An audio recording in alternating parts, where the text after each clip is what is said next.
अस्सलाम वालेकुम। आप लोग को आवाज़ जो है क्लियर आ रही है? जी सर। कोई इशू तो नहीं है आवाज़ में? नो सर, बिल्कुल क्लियर है। ओके, तो मैं प्रेजेंटिंग जो है स्टार्ट कर रहा हूँ। काइंडली आप लोग जो है प्रेजेंटिंग ना करें, ताकि जो स्क्रीन है वो शेयर भी होती रहे और रिकॉर्डिंग भी सही तरीके से हो सके। तो स्क्रीन आप लोग के साथ शेयर हो रही है अभी? जी बिल्कुल। ओके, तो स्टार्ट करते हैं हम आज का अपना लेक्चर। आज का जो हमारा लेक्चर है वो लेक्चर नंबर 10 है।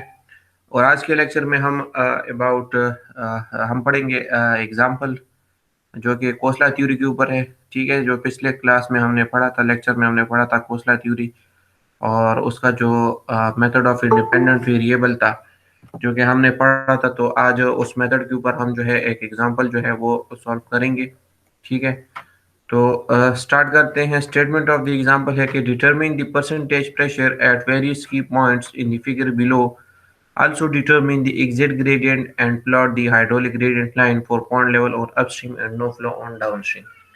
हमने जो है की पॉइंट्स के ऊपर जो है परसेंटेज प्रेशर जो है वो फाइंड करना है। साथ ही साथ हमने जो है एग्जिट ग्रेडियंट भी फाइंड करना है और उसके बाद जो है हाइड्रोलिक ग्रेडियंट लाइन को प्लॉट करना है। अपस्ट्रीम के ऊपर हमारे पास जो फ्लो है वो up to the pond level तक है। ठीक है, और डाउनस्ट्रीम के साइड के ऊपर हमारे पास जो है कोई फ्लो नहीं है। तो फिगर में भी आप देख सकते हैं कि अपस्ट्रीम साइड के ऊपर आपको जो है वाटर है आपके पास पॉन्ड लेवल तक, और इसका जो रिड्यूस लेवल है वो आपको गिवन है। हर एक पॉइंट का आपको जो है रिड्यूस लेवल गिवन है। फ्लोर का जो है वो गिवन है 154 है, पॉन्ड लेवल का 158 है। सिमिलरली जो शीट पाइल्स हैं उनके भी जो है आपको रिड्यूस लेवल गिवन है। ठीक है, डिफरेंट शीट पाइल्स है, डिफरेंट रिड्यूस लेवल गिवन है। तो पिछले लेक्चर में भी मैंने आपको बताया कि आपके पास जो की पॉइंट्स है वो आपके पास जो है कौन कौन से पॉइंट्स है। ठीक है, तो की पॉइंट्स आपके पास जो है कॉर्नर्स ऑफ द स्ट्रक्चर है, बीनीथ द स्ट्रक्चर आपके पास जो कॉर्नर्स हैं, तो आपके पास जो है की पॉइंट्स हैं। ठीक है, जिस तरह फिगर में भी आप देख सकते हैं ये E1 C1 D1 E2 C2 D2 और E3 C3 D3, ये आपके पास जो है की पॉइंट्स है और इन पॉइंट्स के ऊपर जो है हमने परसेंटेज प्रेशर जो है वो फाइंड करना है। आखिर में हमने जो है एग्जिट ग्रेडियंट को जो है फाइंड करना है और उसके बाद हमने जो है हाइड्रोलिक ग्रेडियंट लाइन को जो है प्लॉट करना है। तो कमिंग टू द एग्जांपल, सबसे पहले जो है हम जो है हमारे पास जो अपस्ट्रीम साइड के ऊपर हमारे पास जो पाइल लाइन नंबर 1 है उसको जो है हम स्टडी करेंगे। और उसको के ऊपर जो हमारे पास जो की पॉइंट्स आते हैं, जैसे कि हमारे पास जो है E1 है, C1 है और D1 है। तो इन पॉइंट्स के ऊपर जो है हम परसेंटेज प्रेशर को कैलकुलेट करने की कोशिश करेंगे और कैलकुलेट करेंगे। So for upstream pile line number 1, total length of the floor B is equal to 57 metre.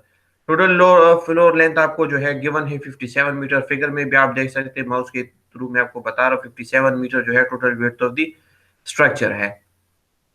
उसके बाद depth of the upstream pile line जो है वो आपके पास जो है आप फाइंड कर ले। आपको जो रिड्यूस लेवल गिवन है, तो रिड्यूस लेवल ऑफ आपको जो है गिवन है 154 माइनस 148। तो जो आपके पास जो टॉप का रिड्यूस लेवल है वो आपके पास जो है शीट पाइल लाइन नंबर 1 का, ये आपके पास शीट पाइल लाइन नंबर 1 है। ये आपके पास जो है शीट पाइल लाइन नंबर 2 है और ये आपके पास शीट पाइल लाइन नंबर 3 है। ठीक है, तो इसका जो टॉप का रिड्यूस लेवल है वो आपके पास 154 है, बॉटम का 148 है। 154 से आप 148 माइनस करेंगे तो आपके पास जो है total height of the sheet pile line number 1 जो है आपके पास आ जाएगी, जो कि आपके पास बराबर है 6 मीटर के। उसके बाद जो है आपने अल्फा कैलकुलेट करना है। अल्फा हमने पिछले क्लास में भी पढ़ा था कि अल्फा हमारे पास बराबर है बी डिवाइडेड बाय डी के। तो बी जो है हमारे पास जो है 57 मीटर है और डी हमने जो है फाइंड कर लिया जो कि हमारे पास 6 मीटर है। सो इससे आपके पास जो है अल्फा की वैल्यू आ जाएगी जो आपके पास बराबर है 9.5 की। अब इससे आपने जो है 1 ओवर अल्फा की वैल्यू जो है वो फाइंड कर लेनी है। So 1 divided by this value will give you 1 over alpha value that is equal to 0.105। Now using this value and from curve 11.1a, we will find the value of phi d dash and phi d and phi e। सो आपने हमने जो है ये value जो है हम find कर लेंगे। सो किस तरह हम फाइंड करेंगे? सो हमारे पास 1 और अल्फा की वैल्यू आ गई। ये आपके पास जो है कर्व है, फिगर में जो है आपको नजर आ रहा है।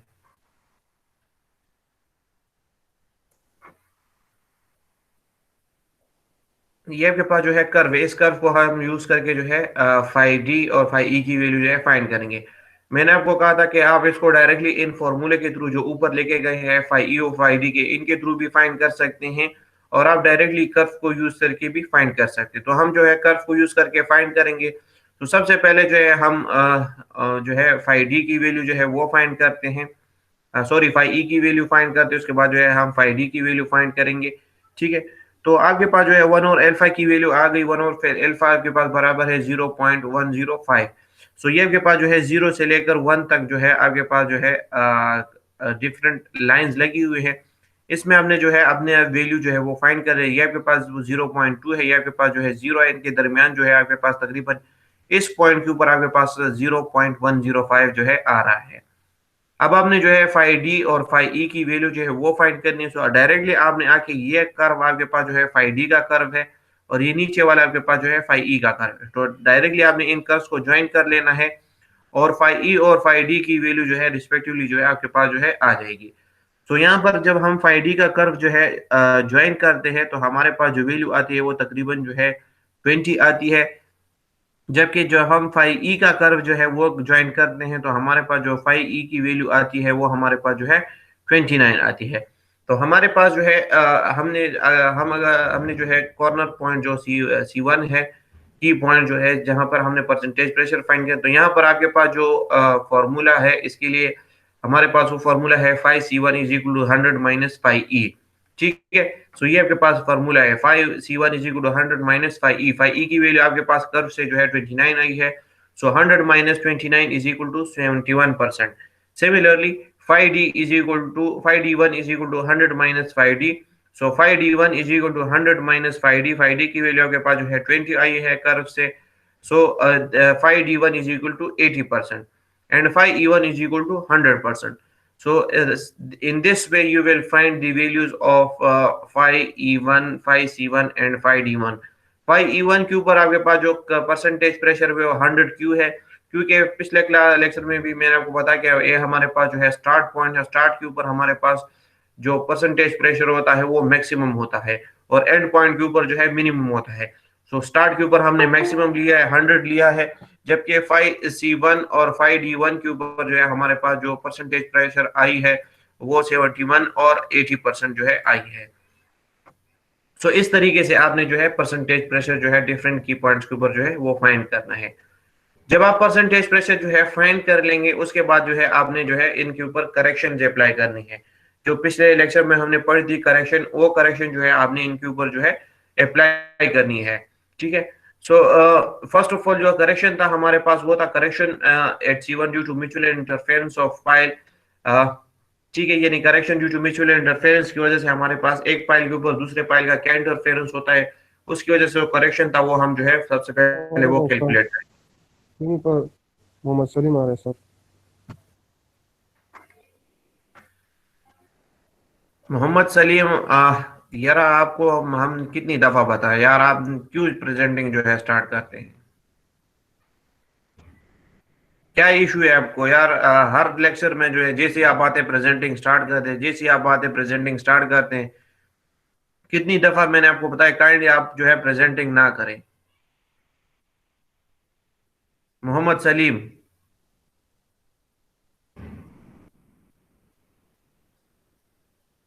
नेक्स्ट टाइम आप अगर आप इस तरह करेंगे तो I will not allow you in the meeting. Sir जीदा बाहर क्लास की दाशा की दाव करना से गप्पे जोड़ करे थे यार। ओके, तो दोबारा कंटिन्यू करते हैं हम। तो हमने करेक्शन जो है पढ़ी थी, correction due to mutual interference, correction due to thickness of the floor, और करेक्शन ड्यू टू स्लोप। तो फर्स्ट जो करेक्शन था हमारे पास जो है correction due to mutual interference of pile था। तो एक पाइल के ऊपर दूसरे पाइल का क्या इंटरफेरेंस होता है वो करेक्शन जो है हम अप्लाई करेंगे, तो हमारे पास जो है एक्चुअल जो परसेंटेज प्रेशर है वो उसकी वैल्यू जो है आ जाएगी। तो सबसे पहले correction at C1 for mutual interference of file C1 is affected by intermediate pile number 2, यानी कि आपके पास जो है दो पाइल, इस पाइल नंबर 1 के ऊपर पाइल नंबर 2 का क्या इंटरफेरेंस है, तो वो जो है हम फाइंड करेंगे, वो उसका जो करेक्शन है वो हम फाइंड करेंगे। तो उसके लिए जो है डायरेक्ट हमें इक्वेशन गिवन था, correction is equal to 19 under the root capital D divided by B dash into D plus capital D divided by B। इसमें हमारे पास जो कैपिटल D है वो हमारे पास जो है depth of sheet pile number 2 है, ठीक है। तो depth of sheet pile number 2 हमारे पास जो है बराबर है उसका, हम उसके हमें जो है रिड्यूस लेवल जो है हमें गिवन है, ठीक है। तो वो जो है आपने यूज करके आपने जो है फाइंड कर लेना है। तो रिड्यूस लेवल जो है इसका जो है 153 माइनस 148, सो इससे आपके पास जो है शीट पाइल नंबर 2 का जो हाइट है या डेप्थ है वो आपके पास जो है आ जाएगा, जो कि आपके पास बराबर है 5 मीटर।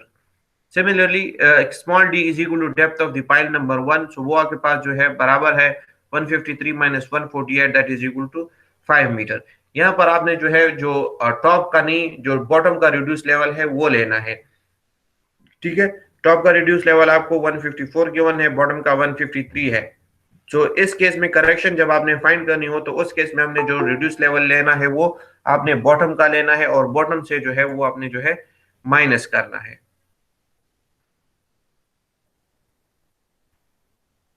सो आपके पास जो स्मॉल d यानी कि डेप्थ ऑफ पाइल नंबर 1 की हाइट डेप्थ आ जाएगी 5 मीटर।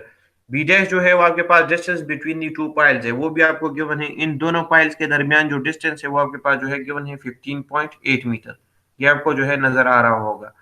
तो ये जाके आपके पास जो है उसकी वैल्यू आ गई, ठीक है। और बी जो है आपके पास टोटल फ्लोर लेंथ है जो कि 57 मीटर है। सो ये सारी वैल्यूज आपने इस इक्वेशन में पुट कर लेनी है, आपके पास जो है करेक्शन की वैल्यू आ जाएगी जो कि आपके पास बराबर है 1.88%। Now since the point C1 is in the rear in the direction of flow the correction is positive. तो आगे पास ये करेक्शन जो है जो C1 के ऊपर जो करेक्शन आई ड्यू टू म्यूचुअल इंटरफेरेंस वो आपके पास जो है पॉजिटिव कंसीडर होगी, मींस कि ये आपने जो है इस फाई C1 के साथ जो है प्लस करना है। और पॉजिटिव क्यों है, क्योंकि C1 जो है पाइल के पीछे साइड के ऊपर है, ठीक है, और फ्लो जो है इस डायरेक्शन से लेफ्ट से राइट की तरफ हो रही है। So that's why it is in the back side. अगर आपके पास जो है राइट से लेफ्ट की तरफ हो रही हो ये फ्लो, तो उस टाइम के ऊपर ये आपके पास जो है नेगेटिव होता है। लेकिन इस केस में आपके पास जो फ्लो है वो लेफ्ट साइड से राइट साइड की तरफ हो रही है और ये पाइल के पीछे आ रहा है, so that's why it is positive, this correction is positive. So therefore correction due to pile interference on C1 is equal to 1.88% positive। उसके बाद आपने correction due to thickness of the floor वो calculate करना है। सो उसके लिए जो equation था हमारे पास CT into C1 equal to T1 into 5D1 minus 5C1 divided by D1। तो इसमें आपके पास जो डिफरेंट वैल्यूज थी वो आपने जो है पुट कर लेनी है। So first of all thickness उसमें आपके पास जो है 5D1 की वैल्यू आपके पास जो है क्या है, वो आपके पास जो है 80% है। 5C1 की वैल्यू आपके पास जो है 71% है। D1 जो है आपके पास जो है total depth of the floor है, तो वो आपने जो है फाइंड कर लेना है by subtracting the reduce level of the top from the bottom, ठीक है। टॉप से का जो रिड्यूस लेवल है उसे आपने जो है बॉटम का रिड्यूस लेवल माइनस कर लेना, तो आपके पास जो है D1 की वैल्यू आ जाएगी। और T1 की वैल्यू जो है आपके पास जो है थिकनेस ऑफ द फ्लोर है। सो टॉप का जो फ्लोर का टॉप का रिड्यूस लेवल है उसे आप जो है फ्लोर का बॉटम का जो रिड्यूस लेवल है वो माइनस कर ले, तो आपके पास जो है T1 की वैल्यू आ जाएगी। तो आपके पास जो टॉप का रिड्यूस लेवल है 4 का वो 154 है, बॉटम का 153 है। So total T1 is equal to 1 metre. So ये वैल्यूज आपने पुट कर लेनी है, आपके पास जो है CT की वैल्यू आ जाएगी जो कि आपके पास बराबर है 1.5% के। उसके बाद जो तीसरा करेक्शन है correction due to slope at C1। So C1 point के ऊपर अगर आप देख ले तो ये आपके पास जो है फिगर है, तो C1 पॉइंट के ऊपर आपके पास ना तो स्लोप जो है स्ट्रक्चर में स्टार्ट हो रहा है ना एंड हो रहा है। So that's why correction due to slope is equal to 0। So इस तरीके से आपने जो है तीनों जो करेक्शन है वो फाइंड कर लेनी है। और उसके बाद वो करेक्शन या तो अगर पॉजिटिव करेक्शन है तो वो तो या आपने ऐड कर लेनी है, अगर नेगेटिव है तो वो आपने जो है सब्ट्रैक्ट कर लेनी है, ठीक है। सो इस केस में आपके पास जो कंप्यूटेड 5C1 की वैल्यू है वो आपने के पास 71 आई थी, ये हमने जो है यहाँ पे कैलकुलेट किए 5C1 इज इक्वल टू 71%। जो करेक्शन था, करेक्शन हमारे पास जो दोनों करेक्शन है वो पॉजिटिव आए। सो हमने जो है इसके साथ ये ऐड कर ले 1.88% ये ऐड कर लेना है और 1.5% ये ऐड करना है।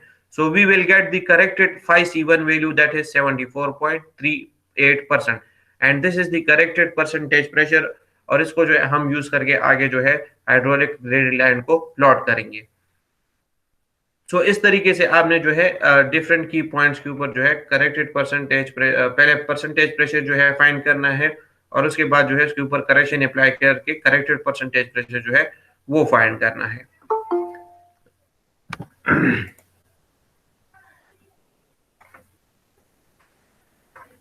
अच्छा, इसके बाद जो है हम जो हमारे पास शीट पाइल लाइन नंबर 2 या इंटरमीडिएट पाइल है, उसके ऊपर जो है हम की पॉइंट्स के ऊपर जो है परसेंटेज प्रेशर जो है फाइंड करेंगे।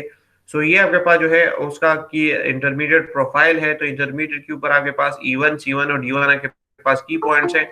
इन पॉइंट्स के ऊपर जो है हम परसेंटेज प्रेशर जो है वो हम जो है फाइंड करेंगे। सो आपके पास जो डी की आपने सबसे पहले जो है डी की वैल्यू जो है वो फाइंड कर लेनी है। डी की वैल्यू आप किस तरह फाइंड करेंगे? डी की वैल्यू आपने जो है आपका वो reduce level of the top और reduce level of the bottom जो है गिवन है, उससे को आपने जो है सब्ट्रैक्ट कर एक से दूसरा आपने सब्ट्रैक्ट करना है, और आपके पास जो है total depth of the pile जो है आ जाएगा जो कि 6 मीटर के बराबर है। तो ये आपको जो है फिगर में गिवन है। जो रिड्यूस लेवल है यहाँ पर आपके पास टॉप का रिड्यूस लेवल 154 है और बॉटम का जो है 148 है। तो इस टॉप से बॉटम आपने जो है माइनस कर लेना है, और आपके पास जो है total depth of the this sheet pile line number 2 जो है वो ये आपके पास जो है आ जाएगा। सो आपके पास ये जो है 6 मीटर बनता है। Total width of the structure आपके पास जो है 57 मीटर है, और अल्फा आपने जो है फाइंड करने, सो अल्फा के पास बराबर है बी डिवाइडेड बाय डी के। बी आपके पास 57 मीटर है, 6 जो और डी आपके पास 6 मीटर है, so alpha is equal to 9.5। Now we have B1 in this case. यहाँ पर आप जो आपके पास जो इंटरमीडिएट पाइल है, तो इसके साथ एक पाइल ये है और एक पाइल आपके पास जो है ये है, यानी कि ये दोनों पाइल के साथ जो है कनेक्टेड है। ठीक है, यानी इसका इसके ऊपर ये दोनों पाइल का जो है इफेक्ट है वो हम जो है फाइंड करेंगे। सो पाइल नंबर 1 से जो पाइल नंबर 1 तक जो डिस्टेंस है वो 15.8 है, और जो दूसरे जो पाइल नंबर 3 है वहां तक इसका जो टोटल डिस्टेंस है वो आपके पास गिवन है 40 मीटर। ठीक है, सो आपके पास जो पहला जो है ये वाला जो 15.8 है ये आपके पास जो है B1 है, और जो 40 है ये आपके पास जो है B2 है। सो यहाँ पर आपके पास जो B1 है वो आपके पास बराबर है 0.6 plus 15.8 that is equal to 16.4। तो 0.6 कहाँ से आया? 0.6 आप देख सकते कि यहाँ पर इसकी जो थिकनेस है यहाँ पर जो है गिवन है 0.6। ये आउटर जो लेंथ है ये 15.8 है, इसके साथ आपने ये 0.6 जो ऐड कर लेना है। सो आउटर टू आउटर आपके पास जो है वैल्यू आ जाएगी जो कि आपके पास बराबर है 16.4 मीटर के। सो ये आपके पास जो है B1 की वैल्यू आ गई। Now B is equal to 57 meter, so B1 divided by B is equal to 16.4 divided by 57, that will give you the B1 divided by B value, that is 0.298। उसके बाद जो है आपके पास जो B2 डिवाइडेड बाई B है वो आपके पास बराबर है 1 minus B1 divided by B, यानी कि आपके पास जो है टोटल आपके पास जो है 1 है। ठीक है, सो उससे आपने जो है B1 डिवाइडेड बाई B की वैल्यू जो है माइनस कर लेनी है, so you will get the B2 divided by B value, that is 0.702। Now उसके बाद आपने जो है यूज करने हैं डिफरेंट कर्व जो कि 11.1 B जो प्लेट्स हैं उनमें गिवन है। ये वाले कर्व्स आपने यूज करके आपने जो है डिफरेंट जो वैल्यूज हैं वो जो है आपने जो है फाइंड करनी है फाई सी की और फाई डी की। तो वो किस तरह फाइंड करनी है? यहाँ पर आप देख सकते हैं कि आपके पास जो है ये वैल्यू आपके पास B1 डिवाइड बाई B की वैल्यूज है, ये वाली जो जितनी आपको जो बड़ी बड़ी कर्व्स नजर आ रही है, जबकि ये जो स्मॉल कर्व्स है ये आपके पास जो है B2 डिवाइड बाई B की वैल्यू है। ठीक है, सो सबसे पहले आपके पास जो है जो अल्फा की वैल्यू आपके पास आई थी, तो वो तकरीबन आपके पास आई थी 9.5। ठीक है, सो इसको तो मैं थोड़ा सा जूम करता हूं ताकि आपको नजर आ जाए।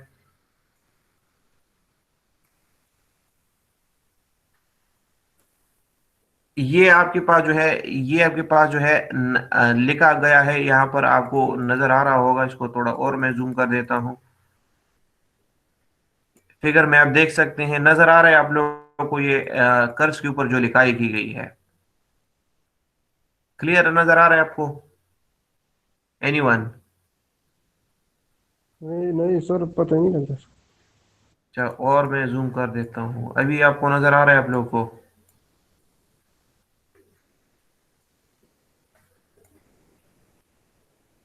अभी नजर आ रहा है आप लोग को ये curve?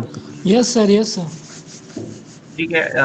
Alpha is equal to 3 4 5 6, और ये ऊपर 7 8 9 10 11 12, ये नजर आ रहा है आप लोग को? जी सर, अभी नजर आ रहा है। ठीक है। तो आगे पास जो अल्फा की वैल्यू आई थी, जो हमने निकाली। सर आपकी आवाज क्लियर नहीं है सर। अच्छा, बाकी लोगों को भी क्लियर नहीं जा रही? जी, आवाज का कोई इशू है? नो सर, क्लियर है। अच्छा, इंजीनियर शाहिद खान, क्लियर है आवाज? आवाज़ क्लियर है सर, आवाज़ क्लियर है। अच्छा, तो मोहम्मद सलीम, आप अपना जो इंटरनेट है वो चेक कर ले, बाकी सब लड़कों को जो है आवाज जो है क्लियर जा रही है। ठीक है। अच्छा, तो आपके पास जो अल्फा की वैल्यू आई थी वो आपके पास जो है 9.5 आई थी। ठीक है।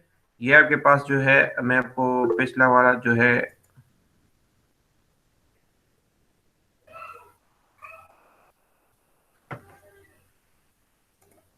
ये आपको मैं बता देता हूँ। अल्फा की वैल्यू आपके पास जो है आई थी,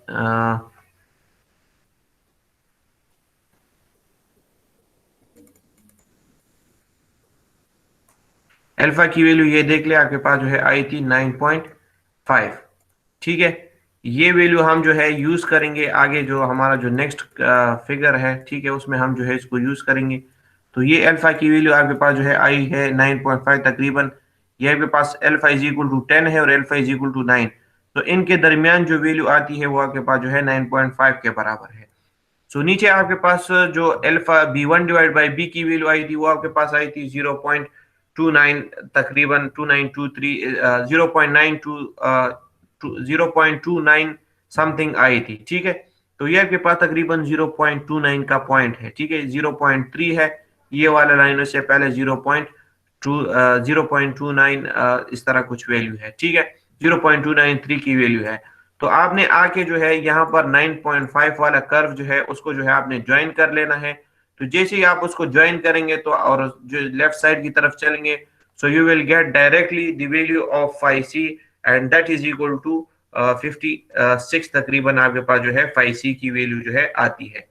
सो आपने जो है इस फाई सी की वैल्यू को जो है, ये आपके पास जो है डायरेक्टली फाई सी टू की वैल्यू आ गई, जो कि आपके पास बराबर है 56 के। उसके बाद आपने जो है जो है फाई डी की वैल्यू जो है वो फाइंड करनी है। तो फाई डी की वैल्यू जो है आप किस तरह फाइंड करेंगे? फाई डी की वैल्यू जो है आपने इस तरह फाइंड करनी है कि आपके पास जो है सबसे पहले आपके पास जो है ये कर्व है। ठीक है। सो इसमें आपने पास जो है आपने आ जाना है तकरीबन आपके पास जो इसमें पिछले जो B2 डिवाइड बाई बी की वैल्यू है वो आपके पास आई है 0.702। ये आपके पास वैल्यू आई है B2 डिवाइडेड बाई बी के। ठीक है। सो आपने जो है ये वैल्यू यहाँ पर फाइंड करनी। सो ये आपके पास वैल्यू आती है यहाँ पर, ये आपके पास जो है 0.7 वाली वैल्यू है यहाँ पर आई है। तो यहाँ से सीधा आपने जो है ऊपर चले जाना है, और ये आपके पास जो है कर्व्स है, ये आपके पास जो है फाई डी के कर्व्स है। इसको थोड़ा मैं जूम और कर देता हूं तो आपको नजर आ जाएगा। ठीक है। जिस तरह उन साइड के ऊपर जो है अल्फा की डिफरेंट वैल्यूज लिखी गई थी, तो यहाँ पर भी अल्फा की डिफरेंट वैल्यूज लिखी गई हैं। Alpha is equal to 8, alpha is equal to 10 12। तो आपके पास जो अल्फा की वैल्यू आई थी वो आपके पास 9.5 आई थी। अभी हमने जो है पिछले उसमें किया, चेक किया। ठीक है। तो आपके पास जो है 9.5 आई थी। तो आपने आके नीचे जो है आपके पास जो है जो 0.7 है, वहां से आपने आके 9.5 वाला कर्व जो है यहाँ पे ज्वाइन कर लेना है, और सीधा राइट साइड की तरफ आपने चले जाना है। So directly you will get the value of I D, and that is equal to 37। तकरीबन अप्रोक्सीमेटली ये आपके पास जो है 37 आती है। ये आपके पास जो है 30 है, ये आपके पास 40 है। तो ये आपके पास जो है 31 32 33 34 35 36 30, एंड ये आपके पास जो है तकरीबन यहाँ पर 37 आती है। सो इस तरीके से आपने जो है फाई सी और फाई डी की वैल्यू जो है जो डायरेक्टली जो है आपने जो है फाइंड करनी है। ठीक है। सो आपके पास इस तरीके से डायरेक्टली फाई सी और फाई डी की वैल्यू जो है आ जाएगी। उन वैल्यूज को जो है आपने यूज करके आगे यूज करना है और आपने जो है फाई डी और फाई ई को जो है फाइंड कर लेना है। ठीक है, सो ये जो है तरीकाकार है। ठीक है, इस तरीके से आपने जो है फाई सी और फाई डी की वैल्यू जो है फाइंड करनी है बाय यूजिंग दीज कर्व्स। अच्छा, यहाँ पर आपके पास जो है फाई ई टू आपके पास बराबर हो जाएगा आपके पास जो है 100 माइनस 30। ठीक है, so that is equal to 70%। Phi C two की वैल्यू आपके पास जो है डायरेक्टली आपके पास आ जाएगी इस वाले कर्व से। ठीक है, ये वाला जो कर्व है तो ये आपके पास जो है डायरेक्टली आपके पास बराबर है 56 के। ठीक है, और यहाँ पर आपके पास जो उसकी वैल्यू फाई डी की वैल्यू वो आपके पास जो है 37 आती है। सो आपके पास जो इक्वेशन है वो आपके पास जो है पहला जो इक्वेशन है वो आपके पास जो है phi E two is equal to 100 minus phi C है। ठीक है, तो आपके पास उसकी वैल्यू जो है 30 आई थी। ठीक है, तो आपने जो है 100 से 30 माइनस किया है तो आपके पास जो है 70 आया है। फाई सी टू की वैल्यू डायरेक्टली आपके पास आ जाएगी जो कि phi C two is equal 56% है। और फाई डी टू की वैल्यू जो है आपने जो है दूसरे जो कर्व है साइड वाले जो कर्व है उनको यूज करके वो उससे फाइंड करनी है जो कि 37 आती है। ठीक है, so 100 minus phi D is equal to 100 minus 37 equal to 63%। So इस तरीके से आपने जो है E2, C2 और D2 के ऊपर परसेंटेज प्रेशर जो है वो फाइंड कर लेना है। तो ये आपके पास जो है डिफरेंट परसेंटेज प्रेशर्स की वैल्यू जो है आ गई है। अब इन परसेंटेज प्रेशर्स के ऊपर जो है अगेन आपने जो पिछले उसमें करेक्शन अप्लाई किया था उसी तरह करेक्शन आप जो है यहाँ पर भी अगेन अप्लाई करेंगे। तो यहाँ पर करेक्शन जो है आप अप्लाई करेंगे फाई ई टू के ऊपर सबसे पहले करेक्शन अप्लाई करेंगे। सो करेक्शन फाई ई टू के ऊपर जब आप अप्लाई करेंगे तो फर्स्ट जो करेक्शन था हमारे पास वो correction due to mutual interference का था। सो इस केस में हमारे पास जो शीट पाइल लाइन नंबर 2 है उसके ऊपर हम शीट पाइल नंबर 1 का जो इंटरफेरेंस है वो हम फाइंड करेंगे। So correction at E2 for sheet pile line number 1 will affect the pressure at E2, and since E2 is in the forward direction of flow, this correction shall be negative, and the amount of correction is given as 19 under the root capital D divided by B dash into a small d plus capital D divided by B. So यहाँ पर आपके पास जो E2 है वो आपके पास जो है फॉरवर्ड डायरेक्शन में यानी कि आपके पास जो है इन दी डायरेक्शन ऑफ फ्लो है। ठीक है, कि आपके पास E2 है, फ्लो जो है लेफ्ट से राइट की तरफ हो रही है, सो बिल्कुल उसके सामने आ रहा है। ठीक है, पाइल के सामने है, शीट पाइल नंबर 2 के सामने है। सो दैट्स वाई यहाँ पर आपके पास जो करेक्शन आएगी वो आपके पास जो है नेगेटिव होगी। अगर ये पीछे होता तो आपके पास जो है पॉजिटिव होती। सो यहाँ पर अगेन आपने जो है कैपिटल डी स्मॉल डी के बी डैश और बी की वैल्यू जो है यहाँ पे पुट कर लेनी है। तो कैपिटल डी जो है आपके पास बराबर है डेप्थ ऑफ पाइल नंबर 1 का, यानी कि पाइल नंबर 2 के ऊपर पाइल नंबर 1 का क्या इफेक्ट है। सो उसके लिए आपके कैपिटल डी फाइंड करें। कैपिटल डी के फाइंड करने के लिए आपके पास जो है जो शीट पाइल नंबर 1 का आपके पास जो रिड्यूस लेवल है टॉप का और बॉटम का वो आपके गिवन है। बॉटम का टॉप का रिड्यूस लेवल आपके पास जो है 153 है और बॉटम का आपके पास जो है 148 है। सो आपके पास जो total depth of sheet pile number 1 आ जाएगी 5 मीटर। स्मॉल डी जो है आपके पास डेप्थ ऑफ पाइल नंबर 2 है, अगेन वो आपके पास 153 minus 148 equal to 5 metre. B dash जो है आपके पास distance between the two piles है जो कि 15.8 है, ये आपको ऑलरेडी गिवन है।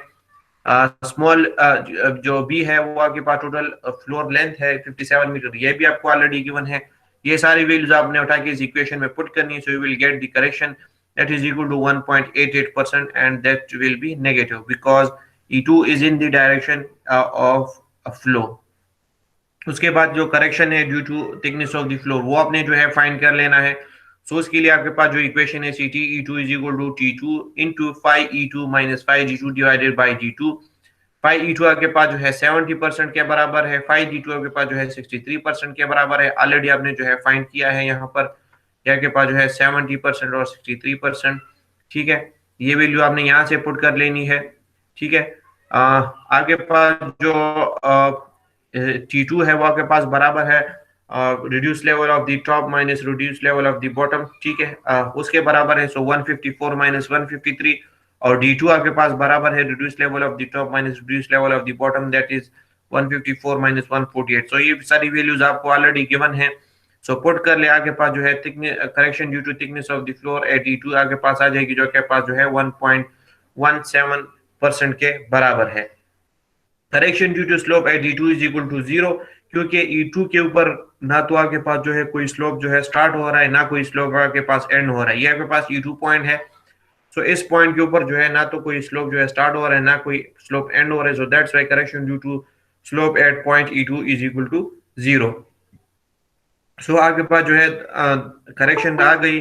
अब आपने जो है करेक्शन जो है आपने माइनस कर लेनी है, जो आपके पास जो एक्चुअल आपके पास जो परसेंटेज प्रेशर की वैल्यू आई थी उससे आपने जो है माइनस कर लेना है, ठीक है। सो आपके पास जो करेक्टेड परसेंटेज प्रेशर है वो आपके पास आ जाएगा 82।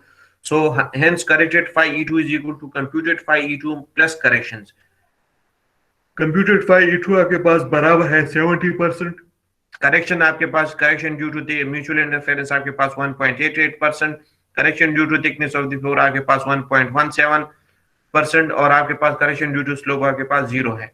सो by subtracting these two values from the computed phi E2 you will get the corrected phi E2 value and that is equal to 66.95%। तो इस तरीके से आपने जो है करेक्टेड phi E2 की वैल्यू जो है फाइंड कर लेनी। उसके बाद जो है करेक्शन एट C2, यानी कि आपके पास जो C2 है या आपके पास जो है E2 के ऊपर आपने जो है करेक्शन अप्लाई कर लिया। अब आपने जो है इस पॉइंट के ऊपर जो करेक्शन है वो अप्लाई करनी है। सो अगेन उसी तरह आपने जो है करेक्शन ड्यू टू वो म्यूचुअल इंटरफेरेंस ऑफ पाइल वो फाइंड कर लेना है। सो वो फाइंड करने के लिए आपके अपने जो है सबसे पहले कैपिटल डी की वैल्यू जो है वो फाइंड करनी है। कैपिटल डी जो है आपके पास depth of the pile number 3 है। तो depth of the pile number 3 आपको ऑलरेडी गिवन है। किस तरह गिवन है कि रिड्यूस लेवल्स आपको गिवन है। रिड्यूस लेवल आपको यहाँ पे गिवन है 141 और आपके पास जो है 150, ये तकरीबन 150.7 है, ठीक है, इस पॉइंट का। सो आपने जो है ये C2 है, इसके ऊपर इस पाइल का ये इसके सामने है, तो इस पाइल के ऊपर क्या इंटरफेरेंस है, तो वो फाइंड करने के लिए आपने जो है सबसे पहले कैपिटल डी की वैल्यू फाइंड करनी है। तो कैपिटल डी का इस केस में आपके पास जो है शीट पाइल नंबर 3 का डेप्थ है, तो वो आपने फाइंड कर लेना है। रिड्यूस लेवल्स आपको गिवन है, जो के पास आपके पास आती है 153 minus 141.7 and that is equal to 11.3 metre. अच्छा, उसके बाद आपने जो है डेप्थ ऑफ पाइल नंबर 2 वो आप फाइंड कर लेना है। सो अगेन आपको रिड्यूस लेवल्स गिवन है, उससे आपने जो है depth of pile number 2 find करें, जो कि आपके पास आता है 5 मीटर। और बी डैश जो है आपके पास distance between pile number 2 and 3 है, तो वो भी आपको ऑलरेडी गिवन है 40 मीटर क्वेश्चन में गिवन है। और टोटल फ्लोर लेंथ जो है इक्वल टू 57 मीटर, ये भी आपको ऑलरेडी गिवन है। तो ये सारे वैल्यूज उठा के आपने जो है इस करेक्शन इक्वेशन में पुट कर लेनी है and you will get the correction that is equal to 2.89% and this will be positive. Positive क्यों होगी? क्योंकि जो C2 पॉइंट है वो जो है बैक साइड के ऊपर है। ये आपके पास जो है फिगर है, इसमें C2 है, ये आपके पास जो ये शीट पाइल है इसके बैक साइड के ऊपर है। सो दैट्स व्हाई इसका जो करेक्शन है वो पॉजिटिव जो है कंसिडर होगा।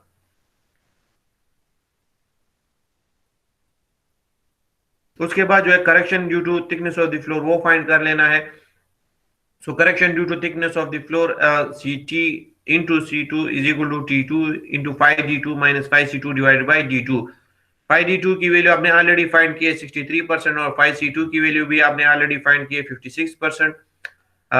D2 की वैल्यू आप जो है फाइंड कर सकते हैं by subtracting the top reduced level with the bottom. So that can also be find out, that is 154 minus 148। और T2 जो है आपके पास बराबर है थिकनेस ऑफ द फ्लोर, जो थिकनेस ऑफ द फ्लोर है वो आपके पास जो है उसका रिड्यूस लेवल आपको टॉप को बॉटम का गिवन है, टॉप से बॉटम माइनस कर ले, सो you will get the total thickness of the floor. So put करें सारी values, you will get the corrected thickness of the floor, correction due to thickness of the floor, that is equal to 1.17% and this will be positive। Now correction due to slope, अगर आप जो है C2 point देख ले तो C2 point के ऊपर आपके पास जो स्लोप है, C2 पॉइंट के ऊपर आपके पास जो स्लोप है वो स्टार्ट हो रहा है। सो यहाँ पर आपने जो करेक्शन ड्यू टू स्लोप जो है वो आपने जो है फाइंड करना है। तो वो आप किस तरह फाइंड करेंगे कि since the point C2 is situated at the start of the slope and slope is 3:1, that is an upward slope in the direction of flow, therefore the correction is negative and the correction factor for 3:1 slope from table is 4.5. ठीक है, C2 point के ऊपर जो slope है वो आपके पास जो है स्टार्ट हो रहा है और स्लोप जो है अपवर्ड डायरेक्शन में होगा। तो पिछले लेक्चर में हमने पढ़ा कि हमारे पास जब स्लोप अपवर्ड डायरेक्शन में होगा सो करेक्शन हम नेगेटिव कंसीडर करेंगे। अगर स्लोप जो है हमारे पास डाउनवर्ड डायरेक्शन में है तो उस केस में हम जो करेक्शन है वो पॉजिटिव कंसीडर करेंगे। जो टेबल था उसके अंदर हमारे पास जो डिफरेंट स्लोप के लिए जो करेक्शन वैल्यूज थी वो हमें गिवन थी, तो वो हम जो है टेबल से ले लेंगे। सो 3:1 स्लोप के लिए हमारे पास टेबल से जो वैल्यू आती है वो 4.5 आती है। जो horizontal length of the slope है वो आपके पास जो है 3 मीटर है। ठीक है, ये आपको जो है गिवन होगा फिगर में। ठीक है, देख सकते हैं आप, ये आपके पास जो है हॉरिजॉन्टल स्लोप है, ये हॉरिजॉन्टल लेंथ है। तो ये जो 1:3 स्लोप है जिस एरिया में, उसका जो हॉरिजॉन्टल स्पैन है वो 3 मीटर है। तो ये आपने यहाँ से ले लेनी है ये वैल्यू।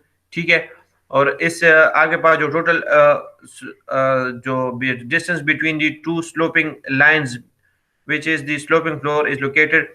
सो जो दो पाइल्स है उनके दरमियान जिनके दरमियान जो ये स्लोप जो है आ रहा है, उनका जो इन दोनों पाइल्स के दरमियान जो डिस्टेंस है वो 40 मीटर है। ये भी आपको ऑलरेडी जो है गिवन है। सो इससे जो है आपने एक्चुअल करेक्शन जो है वो फाइंड कर ली। एक्चुअल करेक्शन आप किस तरह फाइंड करेंगे? जो करेक्शन फैक्टर आपने टेबल से लिया उसके साथ जो है आपने जो है ये हॉरिजॉन्टल स्लोप मल्टीप्लाई करना है और उसको जो है डिवाइड करना है। टोटल जो आपके पास जो डिस्टेंस है बिटवीन द टू पाइल्स उससे आपने जो है डिवाइड कर लेना है। So you will get the actual correction that is equal to 0.34% and this will be negative. Negative क्यों होगा? क्योंकि जो स्लोप है वो हमारे पास जो है अपवर्ड डायरेक्शन में है। सो तीनों जो करेक्शन है वो आपके पास जो है आ गई है। सो इसके बाद आपने करेक्टेड जो फाई E2 है वो फाइंड कर लेना है। So hence corrected phi E2 is equal to computed phi E2 plus correction. Computed phi E2 की वैल्यू आपके पास जो है 56% है।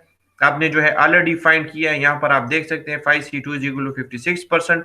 जो करेक्शन है तो वो आपके पास जो correction due to mutual interference है वो आपके पास 2.89% है।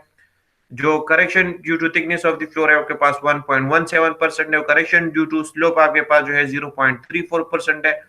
सो ये सारे आपने जो है दोनों जो पहले दो है वो ऐड कर लेने हैं, आखिरी वाला हम सब्ट्रैक्ट कर लेना है। सो इस तरीके से you will get the corrected percentage pressure at 5C2 that is equal to 59.72%। ये यहाँ पर जो है ये आपके पास जो है 5C2 है, E2 नहीं है, गलती से जो है यहाँ पर जो है E2 लिखा गया है, लेकिन ये आपके पास जो है 5C2 है इस पॉइंट के ऊपर। तो इस तरीके से आपने जो है परसेंटेज प्रेशर जो है फाइंड कर लेना है। उसके ऊपर बाद आपने जो है आखिरी जो शीट पाइल लाइन है उसके ऊपर जो है चले जाना है। So down stream pile line number 3 के ऊपर आपने सबसे पहले जो है डेप्थ फाइंड कर लेना है। सो डेप्थ ऑफ पाइल आपके पास बराबर है 152 minus 141.7 that is equal to 10.3 metre. B जो है आपके पास बराबर है 57 मीटर के। ठीक है, तो इससे आपने जो है अल्फा फाइंड कर लेना है। So alpha is equal to B divided by D, that is 57 divided by 10.3, so that will be equal to आपके पास जो है से वैल्यू जो भी आती है तो उसका आपने जो है 1 ओवर अल्फा जो है फाइंड कर लेना है। So 1 over alpha is equal to 10.3 divided by 57 that is equal to D divided by B। ठीक है, so that is equal to 0.181। अब इस वैल्यू को आपने यूज करके जो है आपने जो है उसकी वैल्यू जो है फाइंड करनी है 5D3 और 5E3 की। ठीक है, सो 5D3 और 5E3 की वैल्यू डायरेक्टली आपके पास इस कर्व से आ जाएगी। सो यहाँ पर आपके पास जो 1 ओवर अल्फा की वैल्यू है वो तकरीबन आपके पास जो है आती है 0.181। ठीक है, तो ये आपके पास जो है 0.181 है। ठीक है, ये आपको नजर आ रहा होगा इस पॉइंट के ऊपर। ठीक है, तो यहाँ पर डायरेक्टली आपने आगे जो है 5D की वैल्यू फाइंड करें। सो 5D की वैल्यू आगे पास आती है तकरीबन 26% और 5E3 की जब आप ज्वाइन करेंगे सो 5E3 की वैल्यू तकरीबन आपके पास आती है 38% और 5C3 की वैल्यू आपके पास 0 है। 0 क्यों है? क्योंकि आपके पास जो 5C3 है वो आपके पास जो है एग्जैक्ट पॉइंट है और एग्जैक्ट पॉइंट के ऊपर हमारे पास जो परसेंटेज प्रेशर है वो मिनिमम होता है, मींस कि 0 होता है। So that's why at the exact point आपके पास जो 5C3 की वैल्यू 0 है अच्छा, इसमें आपके पास जो करेक्शन जो है आपने फाइंड करनी है, वो आपने जो है E3 के लिए जो है वो फाइंड करनी है, और E3 के ऊपर आपने जो है करेक्शन जो है अप्लाई करनी है। सो उसके लिए आपने जो है first of all correction due to mutual interference of pile वो फाइंड कर लेना है। सो उसको फाइंड करने के लिए आपके पास जो डेप्थ ऑफ पाइल नंबर 2 है वो आपके पास आपने फाइंड कर लेना है। So that is 150 minus 0.7 minus 148 that is equal to 2.7। D जो है आपके पास डेप्थ ऑफ पाइल नंबर 3 है, जो कि आपके पास बराबर है 150 minus 141.7 that is 9 metre. B dash जो है आपके पास दोनों पाइल्स के दरमियान जो डिस्टेंस है 40 मीटर गिवन है। बी जो है आपके पास टोटल फ्लोर लेंथ है 57 मीटर गिवन है। वैल्यूज पुट करें, you will get the correction due to mutual interference of pile that is 1.02% and this will be negative। Negative क्यों होगा? क्योंकि जो E है वो forward direction of the pile के सामने है, ठीक है। सो फ्लो जो है वो लेफ्ट से राइट की तरफ हो रही है, so that's why E will be negative, और जो C है वो दिस विल बी पॉजिटिव।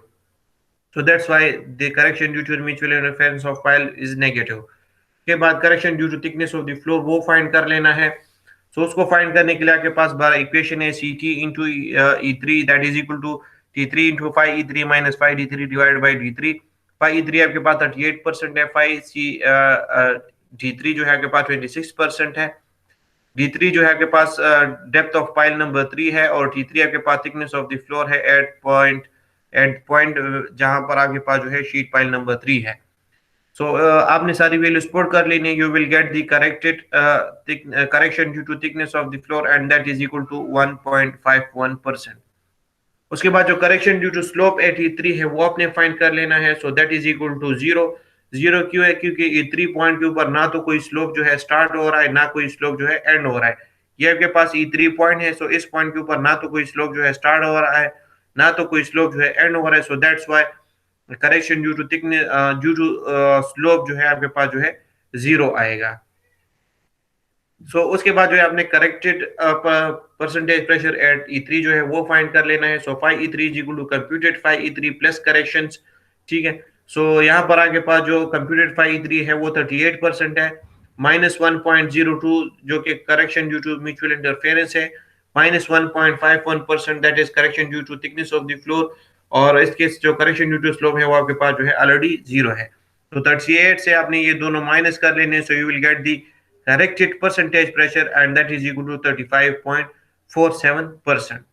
सो इस तरीके से आपने जो है डिफरेंट की पॉइंट्स के ऊपर जो है परसेंटेज प्रेशर जो है फाइंड करना है, और उनके ऊपर आपने जो है करेक्शन जो है अप्लाई करना है, और उसके बाद जो है करेक्टेड परसेंटेज प्रेशर जो है वो फाइंड करना है। करेक्शन आपने किन किन पॉइंट्स के ऊपर जो है अप्लाई करना है? करेक्शन आपके पास जो फर्स्ट पॉइंट है ये वाला पॉइंट E1 और C3 जो एंड पॉइंट है C3, इनके ऊपर करेक्शन अप्लाई नहीं करना। बाकी जो C1, E2, C2 और E3 यानी कि जो दरमियान वाले जितने भी पॉइंट्स हैं, उनके की पॉइंट्स हैं, उनके ऊपर आपने जो है करेक्शन जो है फाइंड करनी है उनके लिए, और उनके ऊपर जो है करेक्शन जो है अप्लाई करनी है। और इन पॉइंट्स के ऊपर आपने जो है करेक्टेड परसेंटेज प्रेशर जो है वो इन तरीकों से जो है फाइंड करना है। उसके बाद जो है आपने इसके लिए जो है एक टेबल जो है वो ड्रॉ कर लेना है, ठीक है। तो टेबल ड्रॉ करने के लिए टेबल जब आप ड्रॉ करेंगे तो आपके पास जो है परसेंटेज प्रेशर की वैल्यू जो है आप उसमें डायरेक्टली लिख लेंगे। सो आसानी से अगर आपने जो है किसी पॉइंट के ऊपर परसेंटेज प्रेशर जो है देखना हो तो आप डायरेक्टली इस टेबल से आप देख सकेंगे। सो आपने जो है के पास जो है 3 पाइल है।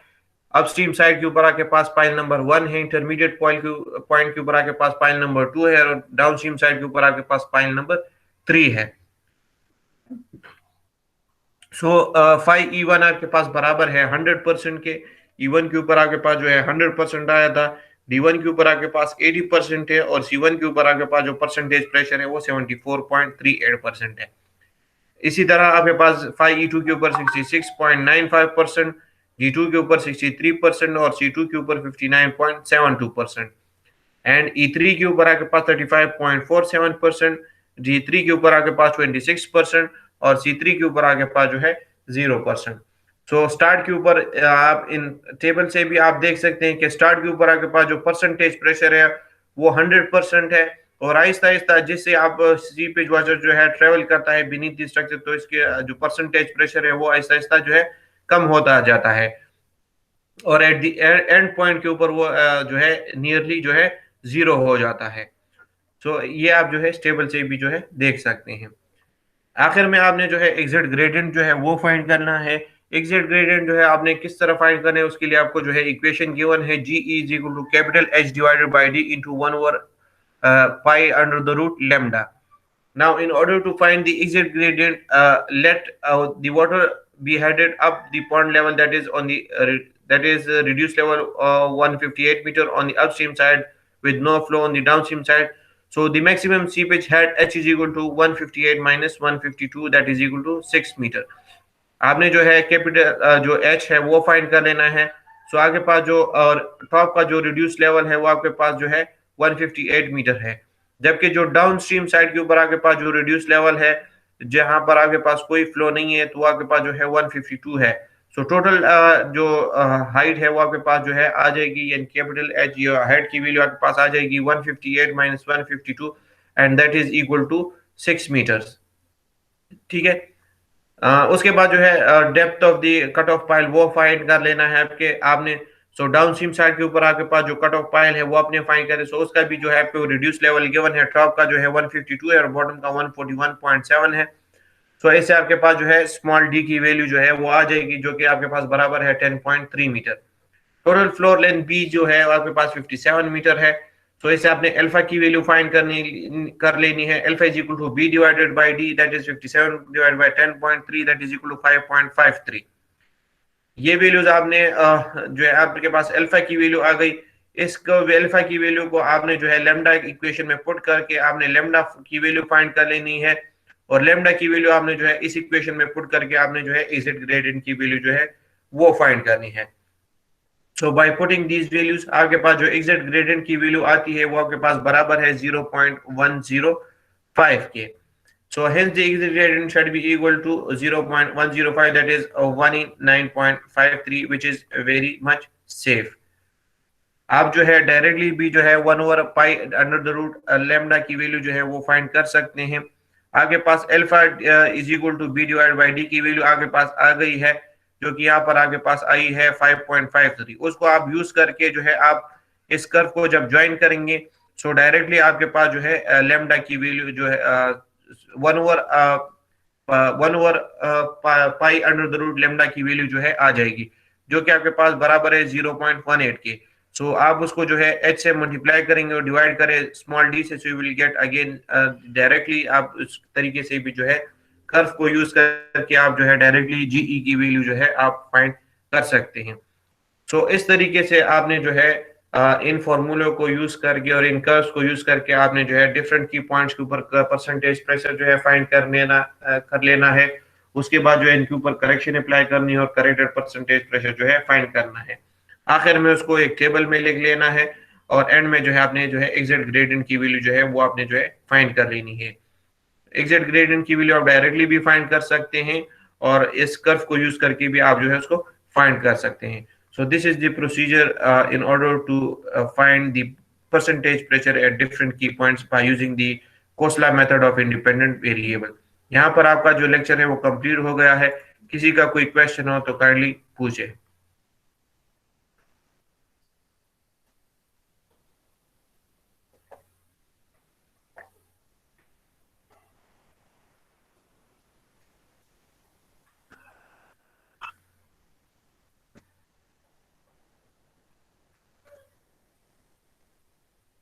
जी, किसी का कोई क्वेश्चन हो?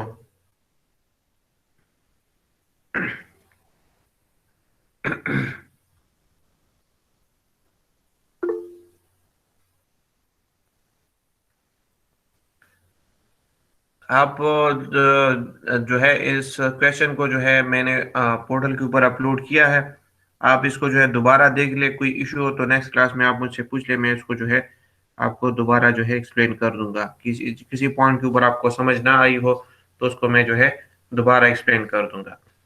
आज के में अगर आज का जो है आप यहाँ पर आज का कोई क्वेश्चन हो तो वो पूछें। अगर आप लोग का कोई क्वेश्चन नहीं है तो आप लोग जो है मीटिंग लीव कर सकते हैं। यहाँ पर आपका जो लेक्चर है वो कंप्लीट हो गया है।